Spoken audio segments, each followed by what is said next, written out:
Kalau di sini mazhab kita apa? Syafi'i. Asy-Syafi'i, ya. Tahu kapan lahir Imam Syafi'i? Ada yang tahu? Imam Syafi'i lahir 150 Hijriah. Catat. 150. Sekarang tahun berapa? 14? 44 43? 43. Lahirnya 150, wafatnya 204 Hijriah. Berarti sudah berapa lama? 12 abad yang lalu. Lama sekali. Tapi ajaran beliau masih cocok, masih munasabah, masih relevan dengan zaman kita.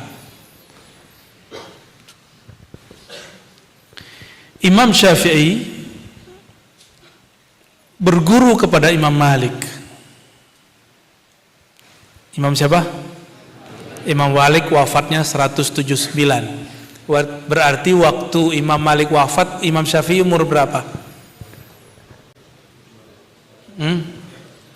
Beliau lahir 150, gurunya wafat 179.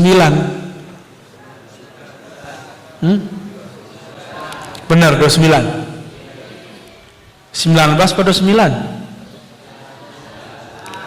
Oke. Beliau ngaji umur 10 tahun. Umur 10 berarti beliau datang ke sana tahun 160. Datang dari Makkah ke Madinah. Imam Syafi'i lahir di kota Ramlah, salah satu kota di Palestina. Sayangnya ayahnya sudah wafat. Itu anak yatim, tapi jadi imam. Maka kalian yang gak yatim gak jadi apa-apa, itu kebangetan.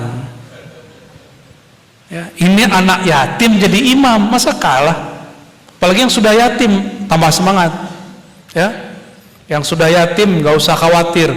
Yang ngasih makan bukan bapak, yang ngasih makan Tuhannya bapak kita, Allah Subhanahu wa Ta'ala. Yang hidup orang tuanya semoga panjang umur dalam sehat dan afiat. Amin. Lahir di Ramlah, ibunya sudah janda. Dibawa ke Mekah, kampung ayah ibunya. Ngapain beliau ke Ramlah? Ziarah. Jadi ternyata orang tua Imam Nawawi kuburiyun. Antum tahu kuburiyun enggak? Pencinta kubur. Karena belum keluar pesantren jadi belum mengerti istilah-istilah begini, ya. Di luar nanti kalau kalian sudah keluar ada kelompok yang menyebut kita suka ziarah kubur dengan kuburiyun.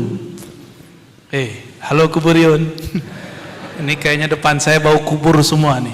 Ila hadrati ila hadrati ila hadrati ila hadrati. Itu bagi mereka kelompok yang nyamar jadi Ahlus Sunnah, mengatakan cuma mereka jadi Ahlus Sunnah, kita ini disebut ahli bid'ah. Ini Pak Kiai ini salah satu tokoh yang paling dibenci di kalangan mereka karena mursyid tarekat sufi. Mursyid ini kalian jangan macam-macam, dan mereka benci sekali dengan tarekat sufi. Dan sekarang mulai ada gerakan menyamakan sufi dengan Syiah. Anak-anak muda baru hijrah itu berani nyerang kiai. Bahkan santri aja beda faham, sekarang udah berani nyerang kiai. Nggak belajar adab dengan baik. Ya. Imam Syafi'i pertama kali berguru di kampungnya kepada Imam Az-Zanji. Sampai kemudian hafal Quran umur 7 tahun dan menghafal satu kitab hadis namanya Al-Muwatta. Kitab apa judulnya? Al-Muwatta, setebal Quran lah. Setebal Quran. Al-Muwatta itu mirip kisahnya dengan Imam As-Sanhaji tadi, pengarang Ujurumiyah. Mirip sekali. Di Madinah, pengarang kitab ini namanya Imam Malik. Imam Malik diejek oleh kawan-kawannya. Lik, kamu kok nulis kitab judulnya sama dengan kitab-kitab yang tua-tua? Tartahsilul hasil, ada istilahnya begitu. Menulis sesuatu yang sudah ditulis orang, la yanfa, nggak bermanfaat nanti. Apa jawaban beliau? Wa ma lillahi baqiya. Suatu karya yang dibuat karena Allah pasti kekal, bako dengan bakoknya Allah. Lalu Imam Malik tinggalkan orang yang ngejeknya. Karya orang itu nggak dikenal sampai sekarang. Karya Imam Malik satu-satunya kitab yang berjudul Al-Muwatta yang masih bertahan sampai sekarang. Sebelum ada Sahih Bukhari, sebelum ada Imam Syafi'i, sebelum ada kitab-kitab yang ada sekarang. Kitab apa judulnya tadi? Apa arti Al-Muwatta? Al-Watta artinya apa? Watta artinya apa? Watta. Tuh, kalian ini jorok kan fikih nikah mulu bayangannya. Ya, ad-dhammu gitu ya. Kalau al-muwatta bukan ad-dhammu, al-muwafaqah. Beliau habis itu datang ke wali-wali Allah. Beliau mengatakan di Madinah 70 rajulan idza aqsama 'ala Allah la abarrahu Allah. Di Madinah ada 70 wali. Ini menunjukkan takfir banyak. Jika wali ini bersumpah atas nama Allah berdoa, maka yang mereka doakan mustajab. Beliau datang ke mereka, sowan, minta ridho, minta dibimbing. Salah satu gurunya bernama Maulana al-Imam Ja'far Shadiq. Siapa nama gurunya? Ja'far Shadiq. Siapa Ja'far Shadiq? Cicitnya Rasulullah SAW, cucu-cucunya udah jauh ke bawah. Ja'far Shadiq bin Muhammad Al-Baqir bin siapa? Ali Zainal Abidin bin Husain bin Ali. Ali suaminya Sayyidah Fatimah. Berarti bin ke atasnya ke Rasulullah SAW, ya, dari jalur Fatimah. Nabi pernah berkalam, kullu sanadin inqata'a illa sanadi. Semua sanad akan terputus kecuali sanadku. Wa kullu nasabin inqata'a illa nasabi. Semua nasab silsilah akan habis kecuali nasabku.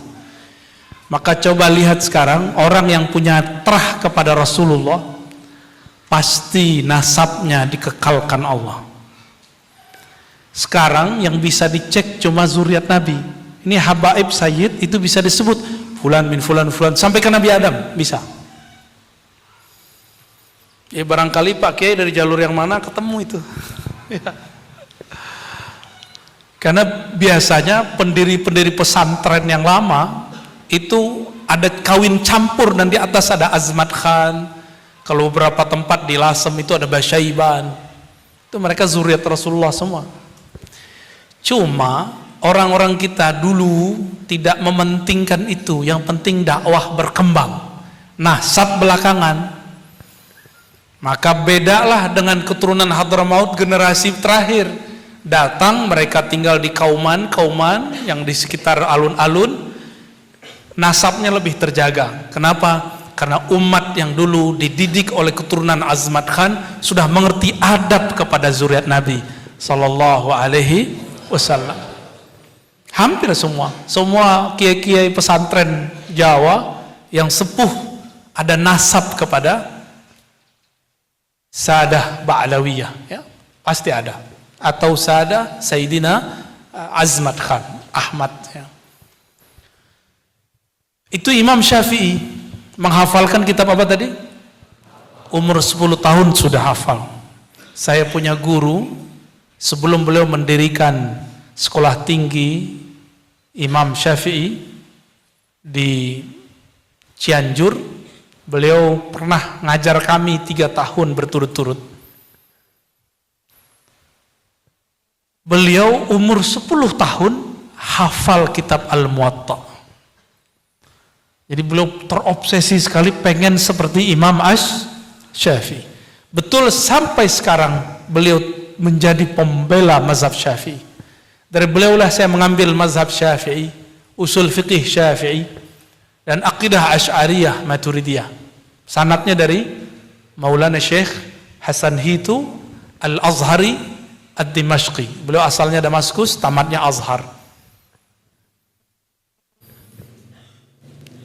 Apa kata beliau, guru saya ini? Atamanna ayyu'idallah hayati. Aku berkeinginan semoga kalau memungkinkan, nah ini angan-angan aja, seandainya Allah mengembalikan masa kecilku di saat dulu masih hafal kitab Al-Muwatta. Kalau hafal Muwatta, beliau sudah bisa dua mazhab sekaligus, mazhab Malik, mazhab Syafi'i. Itu dahsyatnya. Imam Syafi'i kemudian berangkat di perintah ibunya. Jadi Imam Syafi'i ini nggak disuruh ngendon di rumah memaknya. Ibu sih sayang anak, cuma kalau sayang sama anak jangan dimanjain di rumah. Dia harus hidup mandiri di luar. Di zaman itu belum ada pesantren, belum ada. Sekarang udah enak di pesantren. Di satu pesantren ada mungkin 20 fan. Masing-masing kiai guru tinggal datang aja ke kelas. Kita kalau mau kajian idhofiyah tambahan tinggal ngaji ke rumahnya. Nikmat sekali tinggal di pesantren, mewah kata orang. Coba kalian kursus bahasa Arab di luar, mahal. Khusus terjemahan Al-Quran di Jakarta udah habis sekian juta, nggak bisa-bisa juga nerjemah. Serius. Kawan saya mau belajar ngomong bahasa Arab, saya bilang untuk apa? Kamu belajar bahasa Arab untuk baca Quran. 3 bulan bisa, bayarnya murah. Tapi di luar bayarnya mahal, selesai pun tak bisa. Untuk apa? Maka nih kalian nih hidup mewah di sini. Mewah secara nilai. Ilmu nahu ada ustadznya? Sorob ada? Sarap? Ya. Apalagi balaghah. Itu mahal itu ilmu. Ya. Mahal itu ilmu. Saya kaget kawan kita bisa buat syair dengan qafiyah arud yang sahih. Saya sampai hari ini nggak bisa. Bisa sih buat tapi nggak pakai qafiyah, nggak pakai arud, nggak pakai mustaf'ilun, nah, udah nggak bisa, buat sendiri aja, prosa. Jadi syairnya syair nasr. Bisa buat tapi nggak pakai wazan-wazan begitu, karena emang nggak. Satu-satunya ilmu yang saya tidak selesai ngaji itu cuma ilmu arud, ya, yang saya ingat ya dalam ilfan Islami itu yang nggak selesai. Coba ngaji di YouTube memang nggak bisa. Banyak masyayikh di YouTube udah jelasin, udah jelas, udah hampir selesai kitab. Kalau nggak talaki itu nggak bisa. Maka kalian punya kemewahan luar biasa di sini, namanya talaki. Itu mahal itu harganya. Ya, sebagaimana beliau dulu ngajar kepada gurunya, beliau ngajarin kepada kita seperti dulu. Pasti sudah banyak yang didiskon itu ya. Dulu nggak bisa suruh push up, ya kan? Nggak bisa digampar. Kadang-kadang itu zaman-zaman guru dulu galak-galak. Itu pulpen, bukan pulpen, penghapus terbang, kena kepala kita kan. Tapi santri kalau kena berdarah dia ridho jadi kiai. Kalau dia nggak ridho, jadi musuhnya kiai. Kita sudah banyak ketemu orang begitu. Siapa saja yang rela dihukum gurunya, rata-rata jadi kiai besar. Karena hukuman guru adalah tazkiyah, itu tadi yang disebut beliau. Tazkiyah, yuzakkihim. Tazkiyah dulu walu ta'lim. Kenapa tazkiyah dulu? Tazkiyah itu membersihkan karakter. Karakter sombongnya dihancurin dulu. Kalau nanti nggak dihancurin, nambah ilmu, nambah sombong. Nambah ilmu, nambah sombong. Sum'ah, suka pamer. Pamer buku lah, pamer pengikut lah. Hati-hati, ntar kalian ini kan punya geng-geng nih, ya kan? Yang ikut gua sekian. Ntar kalau udah gede sama. Kalau udah jadi kiai, membanggakan pengikut. Kita minta banyak pengikut bukan untuk berbangga, tapi untuk membuat Nabi Muhammad SAW berbangga. Karena beliau mengatakan, inni mukatsirum bikumul umama. Aku berbangga dengan jumlah banyak kalian terhadap umat-umat terdahulu. Ini bukan dalil poligami aja ya. Itu kan biasanya dipakai untuk dalil poligami. Sahih. Ada yang lebih sahih. Punya banyak murid. Ini dalilnya. Makanya saya lama nih memperhatikan beliau. Kok kemana-mana. Lebih semangat dari saya loh kalau beliau ini safar. Saya kalau safar Rabu berangkat pulang Jumat. Beliau bisa 6 hari, 7 hari, 4 hari minimal. Sekedar untuk meneteskan kalimatullah ke kalbu murid-murid. Biar murid-murid banyak belajar zikrullah. Ini termasuk hadis Nabi. Inni mukatsirun bikumul umama. Kalian di rumah mukatsir enggak Pak Kiai? Enggak ya? Muwahhid ya? Ini obrolan para ustadz. Ente diam aja ya.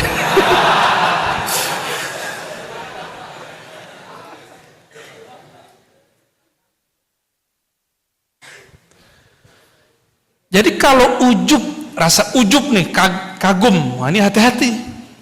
Itu nggak ditazkiyah, gawat. Nanti nambah hafalan, tambah merasa dirinya keren.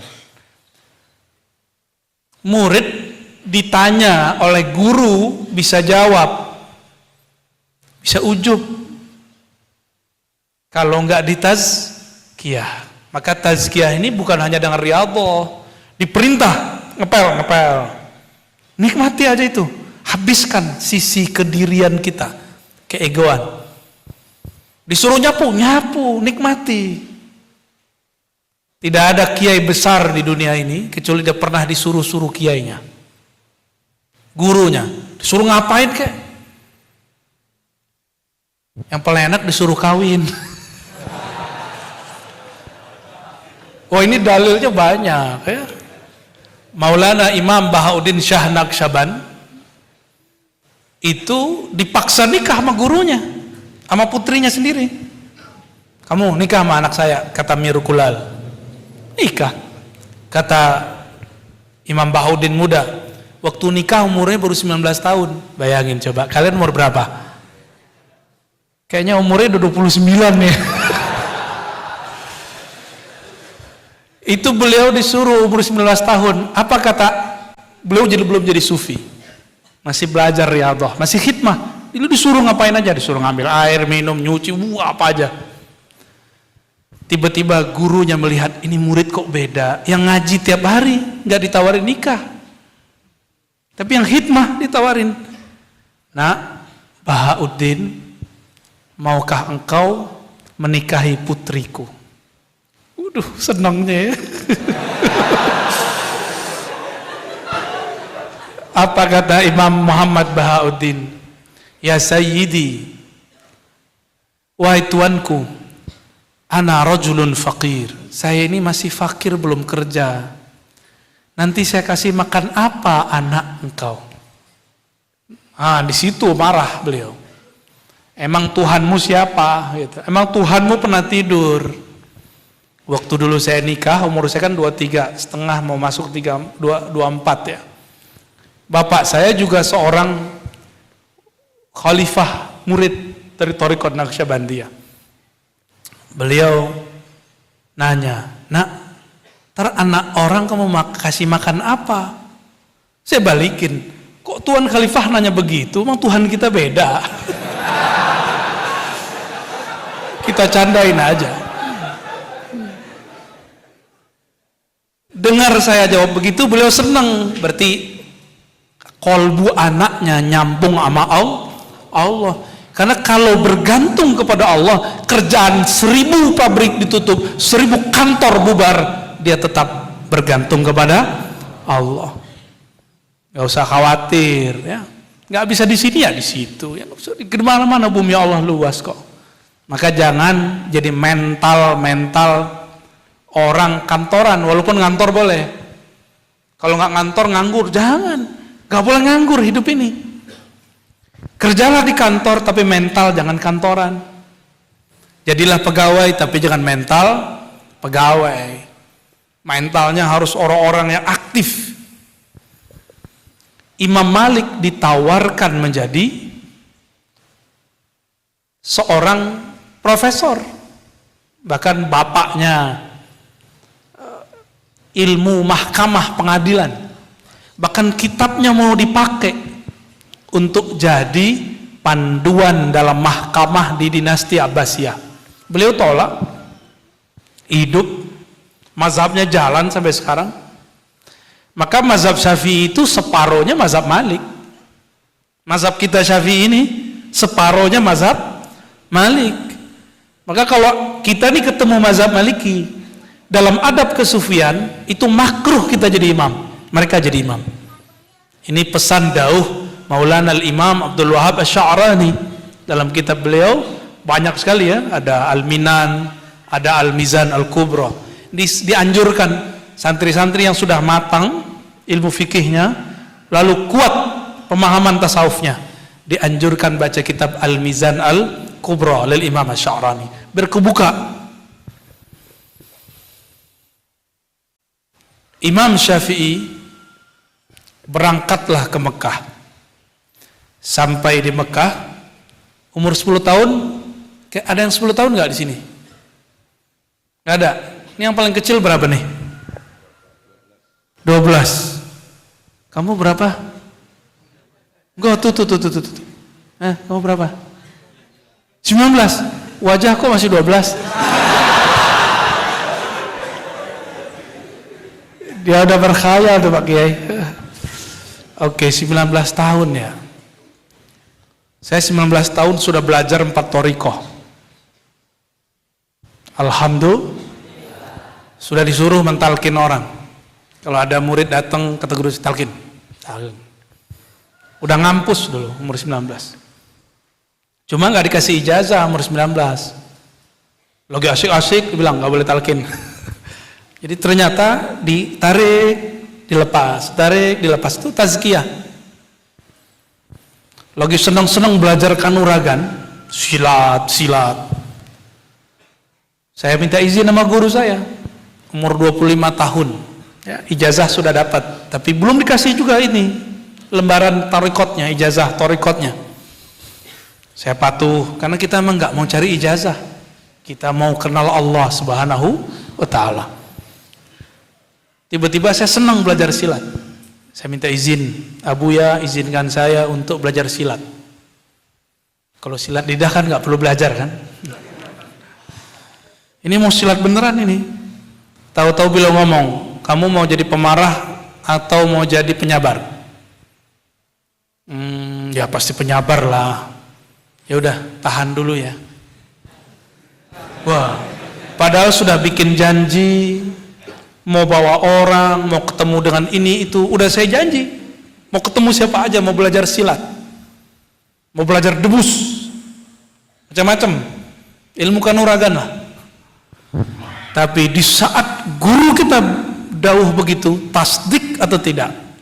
Jadi murid yang sodik atau murid yang kazib? Murid yang sodik depan belakang adabnya sama. Gurunya di depan, gurunya di belakang, gurunya dekat, gurunya jauh sama.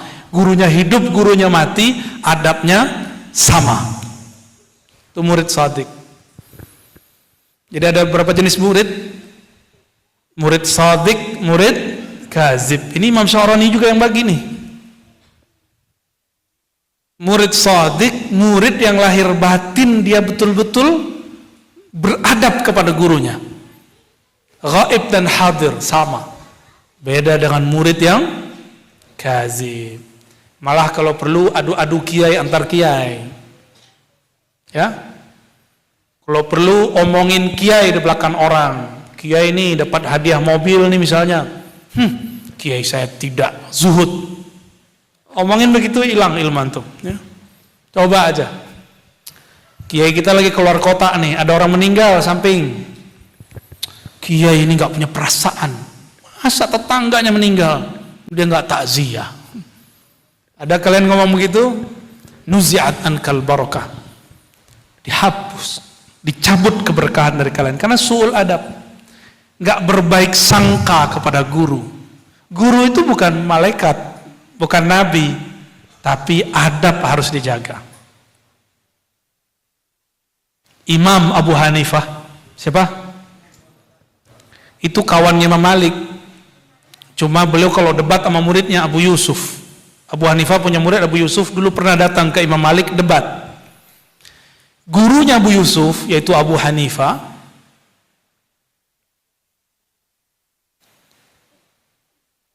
satu kali kakinya pegel. Dulu belum ada sofa begini, duduknya di bawah mesnat, kayak orang-orang Arab sekarang di bawah. Kakinya seharusnya selonjoran ke arah timur, tapi dia nggak selonjoran. Dia alihkan, miringin dikit ke arah selatan. Ditanyalah oleh muridnya, ditanya oleh khadamnya, wahai tuan guru, kenapa engkau tidak meluruskan kaki ke sana? Kok miring-miring begitu, kan gak enak dilihat. Apa kata beliau? Di arah timur ada rumah guruku, Hammad ibn Abi Zaid. Siapa nama gurunya? Hammad ibn Abi Zaid. Maka aku tidak berani menselonjorkan kakiku kepadanya. Itu rumah udah jarak 40 rumah, tapi dia gak berani selonjorin kakinya ke. Makanya nih santri makruh kalau ngaji kaki selonjoran ke Ka'bah, ke kiblat nggak boleh. Untuk ukuran santri makruh. Orang awam biarin. Ukuran santri makruh. Pengen berkah. Kata Sidi Ahmad Tijani, Sayyidul Majalis Al-Qiblah. Sayyidul Majalis Al-Qiblah. Sayyidnya arah kita duduk, adab kita duduk itu kiblat, maka nggak boleh sul adab dengan kiblat. Wa kiblatul ilmi al-alim.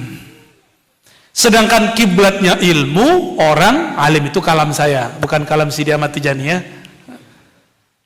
Kiblatul ilmi al-alim al-muallim, itu guru. Makanya mazhab Abu Hanifah hatta al-yawm mutabbaqun fi Eropa, fi Turki, fi Aljazair, fi Maghrib, fi ayyi makan. Cuma di Indonesia aja mazhab Abu Hanifah nggak dipakai. Ntar sesekali saya pakailah. Kan dapat sanadnya kita ya. Pemegang 4 sanad mazhab itu Maulana Al-Imam Zakaria Al-Ansari yang punya hasyiah fikih. Ya. Jadi orang kalau punya sanad ke beliau sebenarnya punya 4 sanad mazhab.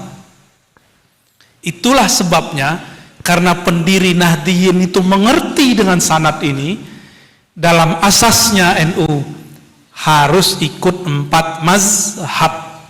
Karena satu alim ini minimal 4 mazhabnya dulu.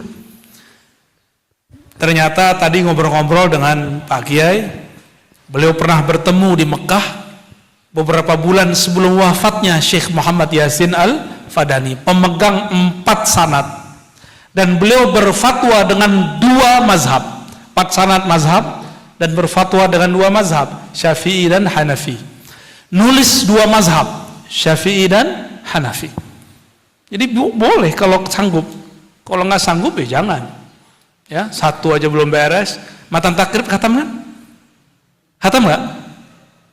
Matan takrib khatam nggak? Khatam beneran. Fathul Mu'in? Lagi progres. Ya Anatut Talibin? Ya salam. Hasyiahnya para imam ya.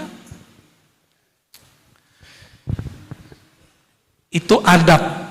Maka kalian nih walaupun gak mesti sesaklek itu, tapi coba rasa-rasakan sendiri. Inilah dasarnya kenapa di pesantren-pesantren ulama ahlu sunnah kelas pertama belajar ta'limul muta'alim. Masih itu dipakai, jadikan adab. Insya Allah diberkahi sampai mati ya, sampai mati loh, gak tanggung-tanggung. Gak usah jauh-jauh, orang yang mengamalkan, meyakini isi Aqidatul Awam didoakan pengarangnya husnul khotimah. Aqidatul, cuma mungkin antum ini dapat Aqidatul Awam cuma ngapal-ngapal nyanyi-nyanyi doang, ya. Depannya apa? Kita mau tahu nih Ahlus Sunnahnya bener gak nih? Gimana depannya? Terus saya mensyarah satu bait itu hampir 4 jam. Satu bait itu, bait baris tengah pertama 2 jam, bait kedua 2 jam, tapi bisa diringkas jadi 2 jam, bisa diringkas jadi 1 jam. Ternyata itu pembukaan dahsyat sekali itu pembukaannya. Belum lagi baris keduanya, bait berikutnya. Beliau Sayyid Ahmad Al-Marzuki, seorang wali Allah Subhanahu wa ta'ala. Jadi mereka kalau nulis itu isyaratnya isyarat dari Nabi. Usud punya usud, beliau sebelum nulis kitab mimpi bertemu Rasulullah SAW, disuruh nulis kitab. Selesai nulis kitab, setoran lagi kepada Rasulullah SAW. Beliau mazhabnya juga Maliki. Murid-muridnya banyak bermazhab Syafi'i. Salah satunya Said Ahmad Zaini Dahlan, gurunya para ulama-ulama Nusantara di sana dulu. Syekh Ahmad Khatib Minangkabau ngambil ke beliau, Syekh Nawawi ngambil ke beliau. Dari nama Syekh Nawawi lah diambil nama ayahanda beliau ini, ya, Bahyai Nawawi, ya, yang juga seorang mursyid, seorang faqih. Taib. Imam Syafi'i masih kecil, umur 10 tahun, ya wajahnya masih culun lah. Tahu culun? Tahu ya? Kayak wajah-wajah kalian inilah. Imam Syafi'i, anak kecil kan belum bisa fokus kalau duduk. Pasti gerak-gerak, main-main mulut, gitu-gitu ya. Imam itu, ini saya lagi mempraktekkan itu di Jakarta ya. Walaupun majelis kita nggak besar, saya pakai ruko. Untuk ngaji kitab tuh pakai ruko. Pesertanya kebanyakan mahasiswa santri. Jadi kita saring siapa yang masuk. Kalau baca kitab ada mukriknya, ada mukrik, ada asisten yang baca kitab. Di zaman dulu belum ada cetakan. Itu cetakannya apa, kitab kuning kalian tuh ya? Apa, Maktabah Haramain gitu ya? Itu pasti kulitnya apa, kuning tuh warnanya itu ya. Maktabah macam-macam lah. Di zaman itu nggak pakai maktabah. Imam Malik kalau punya murid yang boleh jadi mukriknya harus hafal Al-Muwatta dari awal sampai akhir. Berat atau berat? Berat ya. Untung kalian nggak di bahasa Imam Malik ya. Boro-boro nyontek, nggak bakal mungkin bisa nyontek. Suatu kali mukriknya salah baca, anak kecil yang 10 tahun yang nggak dianggap oleh Imam Malik meneruskan bacaan itu dengan tanpa beban. Anak kecil kan suka-suka dia kan. Itu sampai beberapa riwayat dilengkapi. Imam Malik melihat ini anak siapa? Bertambah umurnya 11 tahun. Kemudian besok-besok jika si mukrik gak bisa, langsung yang diperintahkan Imam Syafi'i muda, Muhammad bin Idris. Belum dikenal sebagai Syafi'i, masih Muhammad bin Idris. Umur 12 tahun disuruh ngajar bab puasa Imam Syafi'i. 12 tahun ngapain? Guling-guling di pasir ya? Iya, ngapain? 12 tahun Imam Syafi'i sudah jadi muallim, bahkan mufti dalam satu bab. Jadi orang boleh jadi mufti bukan dalam semua bab, tapi baban, juz'an, disebut mufti juz'i ya, mutajazzi, boleh. Kan ada yang muftinya kulli, ada yang juz'i. Yang kulli itu mujtahid mutlak, yang juz'i ini imam-imam yang punya fan tertentu. Sampailah kemudian beliau ngajar, umur 12 tahun wajib puasa enggak? Belum ya. Imam Syafi'i ngajar, lapar, ambil di kantongnya, makan kurma, nyam nyam nyam nyam. Yang ngajar orang-orang segede kalian yang belajar, bengong. Tuan, ini kan hari puasa, Anda ngajar bab puasa. Muhammad bin Idris Asy-Syafi'i senyum. Apa kata beliau? Ana lam akun balighan aqilan. Saya belum baligh, belum akil. Makan lagi. Kalau saya tambahin dalilnya. Innal malaikata yusalluna ala as-saim idza uqila amamah, ya. Jadi idza uqila amama as-saim sallat alaihi al-malaikah. Seingat saya itu ada di Kutubus Sittah Sunan Ibnu Majah. Kalau ada orang makan depannya puasa, itu malaikat doain, sabar cong. Sabar bro, sabar tole gitu. Sabar nggak nih? Sabar belum zuat. Ya. Kenapa santri itu belum dianjurkan nikah? Supaya pikirannya nggak bercabang. Ya, jadi jangan kepikiran al-wat'u wad-dhammu dulu, sabar ente. Baik. Imam Syafi'i setelah 8 tahun ya udah diangkat jadi guru dan beliau sudah menguasai semua mazhab Imam Malik. Bahkan keilmuannya sudah hampir sama dengan Imam Malik. Maka sekitar umur 17, 18, 19 beliau minta izin kepada gurunya untuk menambah ilmu ke Baghdad. Dari Madinah ke Baghdad, lama sekali tuh. Setengah bulan sampai sebulan. Nggak pakai Grab, nggak pakai bus, nggak pakai pesawat. Pakai apa? Pakai onta. Kalian kesini pakai apa? Santri terjauh siapa di sini? Johor ada, Malaysia. Berenang ya. Turun di Riau renang. Ya. Medan ada. Apa jalan kaki ke Medan? Enak sekarang. Sekarang mau ke kiai, mau ke masyaikh, cukup naik pesawat, naik apa? Bus, naik kereta. Kalau deket naik motor, enak sekarang. Maka jangan kalian berpikir, ya Allah coba saya hidup di zaman Imam Syafi'i. Saya yakin gak akan kuat. Mungkin jadi pengangguran semua kali ntar. Ya. Dan ini berkah kita hidup di akhir zaman. Ya, itu kalau Imam Syafi'i sekarang hidup, itu pun pas penasaran nama gadget kita tuh. Itu apa itu?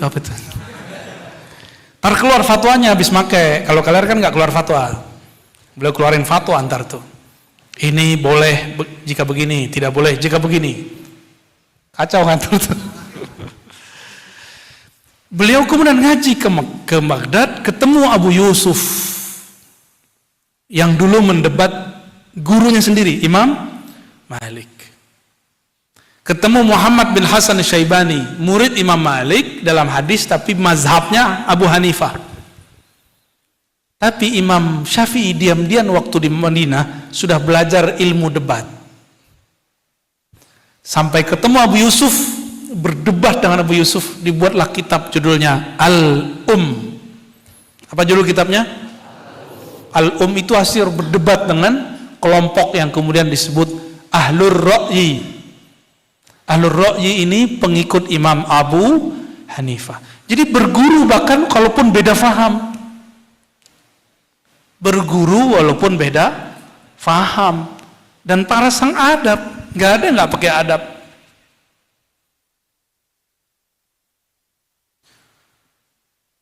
Kemudian beliau berguru lagi ketika bertugas. Jadi beliau pernah sempat jadi PNS, jadi qadhi, pejabat, diperintahkan ke Yaman, umurnya masih 20-an, masih muda, udah jadi qadhi, jadi hakim. Tapi di Yaman ada pergolakan politik, orang Syiah lagi bangkit. Imam Syafi'i pernah berguru ke orang yang dituduh Syiah. Maka beliau dipanggil ke Mekah, dirantai. Disitulah beliau menggunakan mantik yang baru. Disidang oleh Harun ar-Rasyid, ini kisah sangat masyhur. Kakinya diborgol, tangannya diborgol. Ketika disidang, Imam Syafi'i langsung mengatakan, "Assalamualaikum ya Amirul Mukminin." Dijawab nggak kalau ada orang ngucapin salam? Waalaikumsalam warahmatullahi wabarakatuh. Salam artinya apa? Selamat, itu terjemahan bahasa Indonesia. Al-Arabiyah bil Arabiyah. Apa arti as-salamah? Al-bara'atu minal aurati waz-zunubi wan naqaisi. Catat dong. Kalian sering baca Allahumma antas salam? Allahumma antas salam wa minkas salam, lantas jalan. Ya. Allahumma antas salam bukan pemberi selamat, itu keliru. Antas salam yang maha terbebas, maha suci daripada keburukan-keburukan dan kekurangan-kekurangan. Itu arti as-salam. Kalau terjemahan sekarang kan maha damai, itu nggak pas secara ilmu. Bisa dicek dalam kitab Al-Iqtisad, ya. Bukan Al-Iqtisad yang pas ya, Al-Maqsad Al-Asna karya Imam Abu Hamid Al-Ghazali. Bisa dicek di situ. Imam Syafi'i disidang ditanya, karena Harun ar-Rasyid ini orangnya sangat senang ngaji, maka dia tanya persoalan Quran. Dulu ada ujian, kalau orang mengatakan Quran makhluk, maka dia disidang. Sebaliknya nanti keturunan dia setelahnya kebalikan itu. Ditanyalah Imam Syafi'i, apa pandanganmu tentang Quran, wahai Syafi'i? Karena yang ditanya lebih pintar dari yang bertanya, ditanya balik, kau mau Quran bagian mana?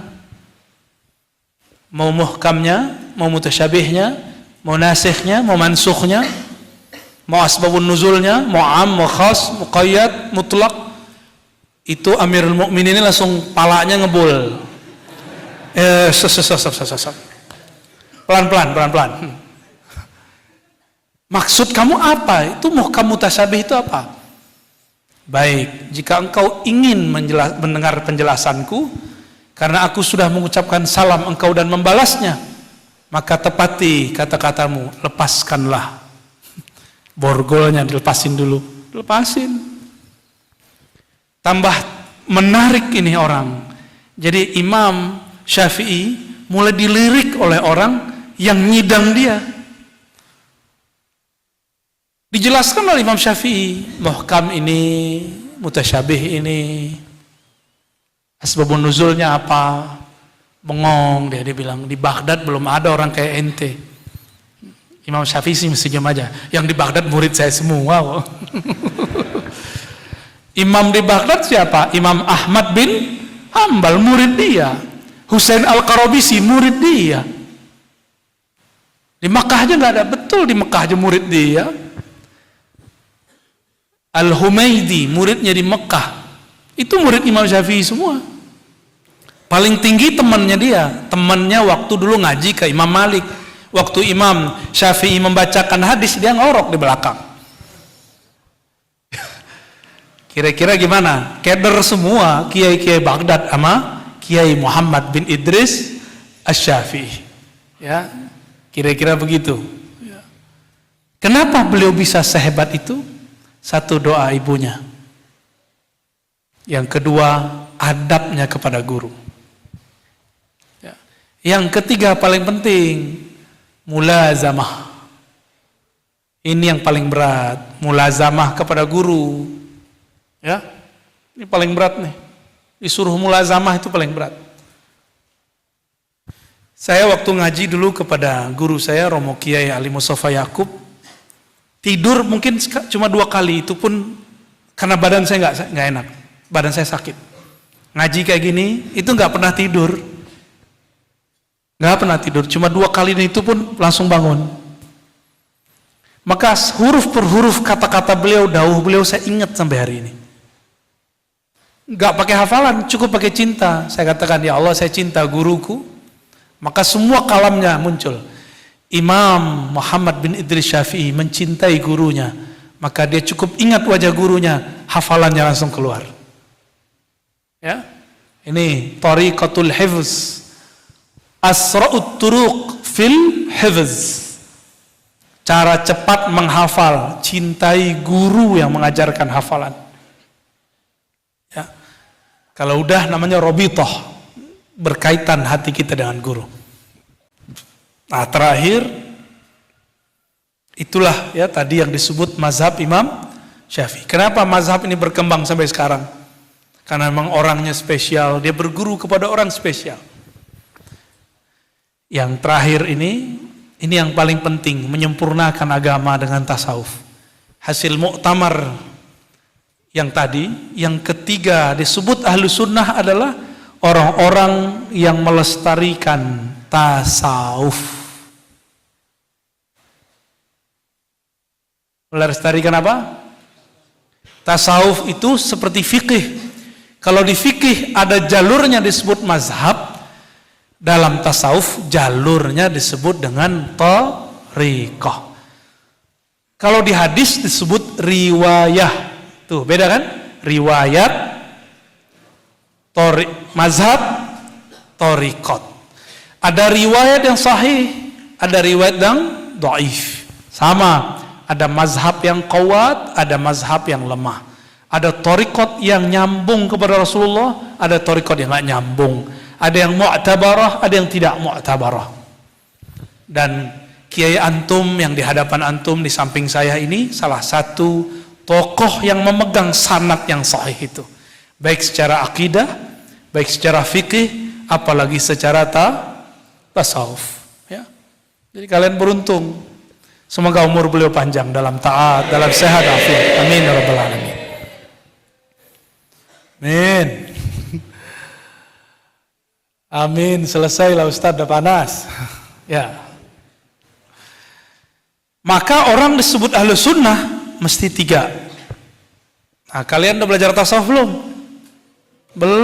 Belum sempurna.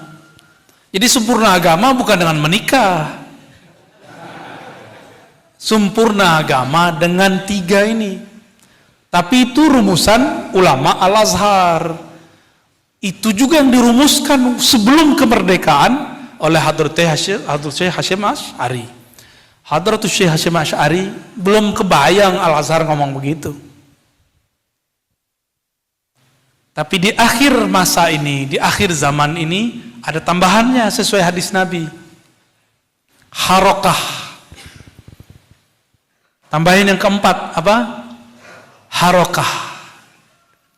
Harokah pergerakannya itu juga mempengaruhi. Maka jangan heran nanti ada kiai akidahnya sama, mazhab fikihnya sama, bertasawuf juga, tapi harokahnya berbeda. Harokah yang mana yang kita ikuti?